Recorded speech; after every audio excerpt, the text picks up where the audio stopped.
অনেক সময় দেখবেন বাড়িতে মাছ মাংস থাকে না, ডিম থাকে না, কিংবা তেমন সবজিও থাকে না, তখন কিন্তু মাথায় একটু বুদ্ধি খাটিয়ে এই ধরনের খাবারগুলো বানালে বাড়ির সবাই পছন্দ করে। তো ঠিক তেমনই আজকে কিন্তু আমার কাছে তেমন রান্না করার মতো কিছুই নেই, মাছ মাংসও নেই, সবজিও তেমন নেই।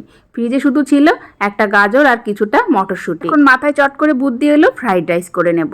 তো এখানে আমি গাজর আর মটর ভালো করে ভাজা করে নিলাম, একটু চিনিও দিয়েছি, এতে করে খেতে বেশ ভালোই লাগবে।